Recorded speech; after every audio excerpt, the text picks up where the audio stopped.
Hi, I'm Heath Offpower, Vice President of Hanko Boats, and today I'm out here test running our 2484 3CCV. 2484 3CCV is the model code of this boat. It also stands for the dimensions. So it's 24 foot long, it's 84 inches wide at the bottom, three-sided center console V-bottom. Okay, let's start at the front and I'll explain all the details from bow to stern. I'm standing on a 66-inch long front deck. So you have your front deck with dry storage. We have our push knee options, which is the two push knees with the 3-inch rubber. That's really good for bumping up, pushing stuff. Real nice feature. As you can see, this boat has the Sea Dek, which is the charcoal gray over black. That was customer choice. It has our wide 6-inch rail. We have our 4 combination cleat lifting eyes. So you can tie the boat up, you can put a 1-inch shackle, 1-inch pin shackle, and you can also lift the boat up. In our forward deck, we have our oversized hatch. The footprint's 3 foot wide, 2 foot long. Oversized, you can get in, you put all your storage, you know, like your life jackets and stuff. And this is also our collision bulkhead. So this collision bulkhead goes down to the bottom of the boat, and our airtight double bottom connects here. So we have a vent hole plug in the front and one in the back, and that's how we pressure test our double bottoms. Slam latch, nice feature. Keeps from hitting the head, no gas shock, nothing to adjust. Stepping down this section here on the floor, we have 70 inches between the tank and the front deck, so you have a lot of room for gear. Okay, turn around facing our 3-sided center console. We have an 80-gallon fuel tank, all 3/16 tank, which sticks out of the console to serve as a seat, and it comes in where we have the side filler. So it is done as an insert where we clip it to the floor. We have a flange ring which bolts to the console, and that's what holds the whole tank together and keeps it really heavy duty. It doubles as a seat.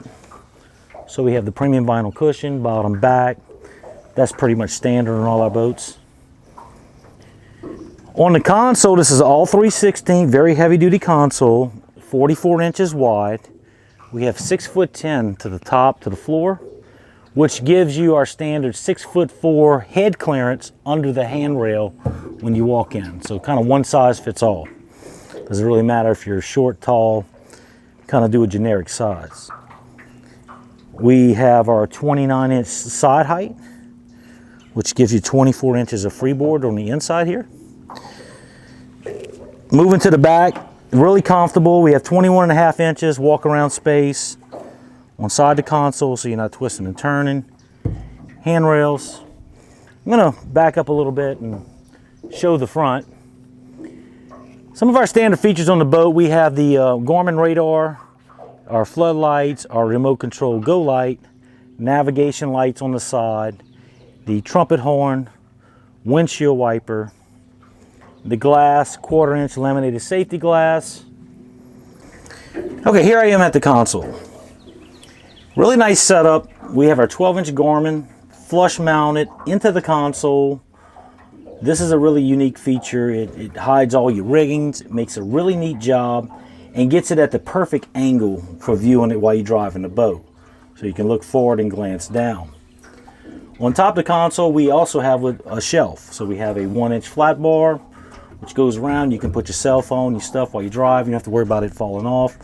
And we always think about cleaning the boat so you can rinse it out, drains around.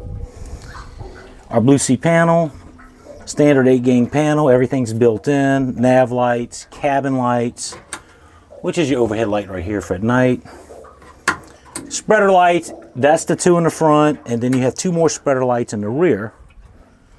Okay, so working at night. That's pretty good when you're in shallow water or you're towing or something, you can see the motor. Electronics, which is basically the Garmin unit, which is the radar, GPS, external antenna, and it has the depth sounder, all built in into one system with the Honda integrated. So you can see all the engine features on this screen besides the digital display with Honda. Power socket, USB. We have two options on the fuel gauge. In most commercial boats, we just put the analog gauge to keep it simple. You can program your fuel and have it linked in. This is very simple.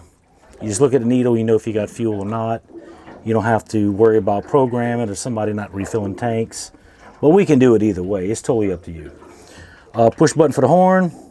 And this is the remote for the go light. So the go light, you basically turn it on. It's a remote control, up, down, left, right, different speeds, and it has a little convenient holder. Works really good. It's very bright. You can see really well. Moving on, this has the Honda 350 outboard. This is our first one we did, the new Honda V8. It is drive-by-wire controls. Has a pretty cool little detemp feature. That's Honda's new control box, their key switch, and their new digital gauge.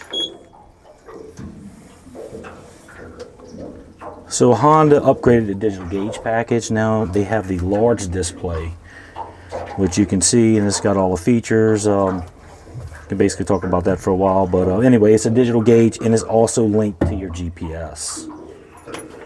The steering system on this boat is the Dometic system, C-Star, so it has the power assist. So with the key on, it has a power assist pump.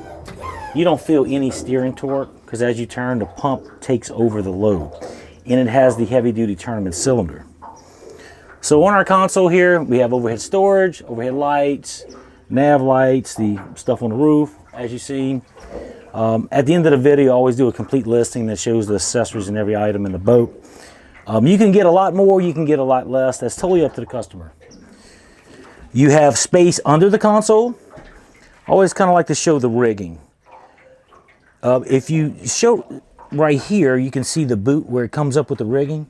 With the digital controls, it makes a really neat rigging option. Instead of having control cables in a big bundle, we just have the wire, the main power leads coming up. We can keep it nice, neat, and tight. We love rigging the digital engines. It's really, really clean. Also on the console, three-sided center console. So when you got weather, you're kind of boxed in this area. Good handrails around. Typically you would have two people behind right here, 1, 2. And if you had other passengers running the boat, that in bad weather, they would be behind you in this area. Leaning post seat. So this is a full storage. And you have room to slide a nice ice chest underneath, you know, drinks or whatever you want to keep, or, you know, you can put gear under there. So let's turn around towards the back deck. Looking at the back deck, this is our standard 36-inch rear deck. We have our heavy-duty tow post. It's a little taller than normal because the Honda engine has a pretty large footprint. That V8's pretty big, new one. We'll talk about that soon. When you rinse the trash and debris and everything out the boat, we have little trash trappers. That'll prevent the drains from getting clogged up. So there's a drain system welded in the boat. It comes around and it dumps into the bilge, and that just filters out the trash. So if you can park it under an oak tree and stuff like that, common problem, you don't have to get in there and kind of clean it all out. You can just grab it with your hand. The rear deck is complete dry storage, so we have 3 compartments.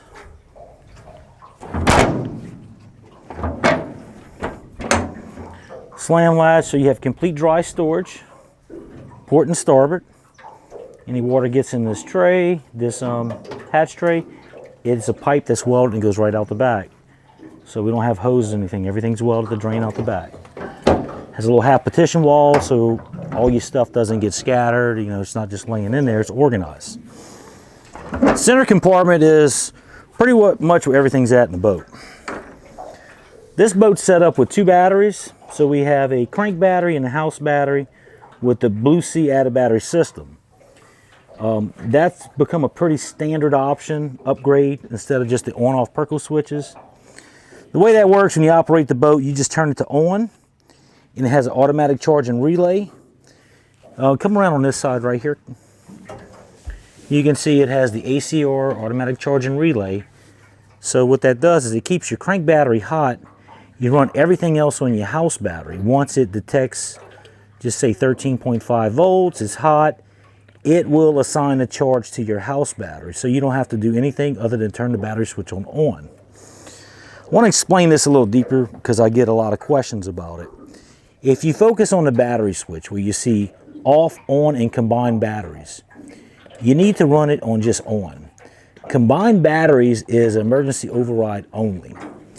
That would be in the rare case that you would have a dead cell in your crank battery and you need to use your house battery to start the motor. That's the only time you would use that. But you're not to run it everyday use on combined batteries. You run it on and it takes care of everything. If you look at on side right here, one side of the battery switch, this is your main fuse for everything on the console. So this is a 30 amp reset breaker. It has a reset button on the side right here. So it comes in, sends the power to the front. You can see you have your bilge pump, you have your fuel filter set up with a shutoff valve. When you're going to do service, you're going to turn this off, drop your filter, you can put a bucket under it, put a new one on, prime it, turn it back on. Primer bulbs are always mounted in a position with the arrows pointed vertical. That makes it work most efficiently with the little internal check valve. And you can see the riggings. This is all you got coming to the motor. It's nice and neat and comes up. We put the spiral wrap chafe protection on all your wiring. That's pretty important. The power assist pump, which you've seen earlier. 2 batteries. Everything easy to get to. Convenient slam latch right here. This is a nice feature because when it folds down, I don't know if you can show this right here, it'll hit this lip and it'll stay horizontal. Previous versions of this, it would stick down, so if you had something in the hatch, it would kind of poke into it and you had to make sure you had the clearance. It's all 1/4 inch, very heavy duty with the bushings. Same thing on this side, storage. This is pretty much just an empty storage spot in the boat. While we're looking in the hole, this is the drain track that's welded around. So the water will channel around and then dump into the bilge area. And it has a 6-inch partition wall to keep everything organized. Facing the rear, this is what we call our gill bracket. So the boat measures 24 foot from the top to the front. Then we have our gill bracket and our motor guard. Total length from the back of the motor guard to the very front of the boat is 30 feet. Your 24 to here, 26, plus the motor and the motor guard equals a 30-foot footprint overall. The Honda 350, this is the first one we installed. Pretty cool engine. The V8 we've been waiting for years at Honda finally came out. Very nice package, drive-by-wire, tremendous amount of torque. You can really feel them extra cylinders. 302 cubic inches, 765 pounds. That's why it has the heavy-duty tournament cylinder. You don't want to use the standard cylinder to handle all that torque and the power assist. So the gill bracket or swim platform, it's referred to as different terms around the country. We also have the little ladder in case you fall out the boat. You can come around and get in. The motor guard, 25-inch shaft. And that's a basic walkthrough of everything in the boat. I'm sure I might have missed a few items, but just stay tuned to the end and I'll give a complete listing, answer your questions, or send a comment or something, and when I look at it, I'll respond to you. From here, we're going to take some video of it running and show you the performance. We already know this is a 63, 64 mile an hour boat with the 350. When we compare that to the 250 Honda, the V6, it's about 10 miles an hour faster. A lot of people like to know, well, how much speed and power extra I get with 2 extra cylinders. Well, it winds up being about 10 miles an hour. A lot of torque, very responsive. It takes the 16-inch diameter propeller compared to like the 15 1/4 on the smaller hub. It has a bigger hub on the lower unit. Backup power is pretty incredible. Raw torque. It'd be really hard to load this down. And when we set it up where it turns about 6,100 RPMs, because as the boat sits right now, it has about 15 gallons of gas. It carries 80. It's just a light boat, no gear, we kind of give that good average between a loaded boat and a light boat. That's the best way to set it up where you don't have to have multiple props for different stuff. But other than that, I think I pretty much got it covered. From here, I'm gonna get Colin to run it. I'm gonna film him from another boat, and if you got any questions, just shoot us an email, give us a call or a comment, and we'll try our best to answer. Thank you. We'll see you on the test run.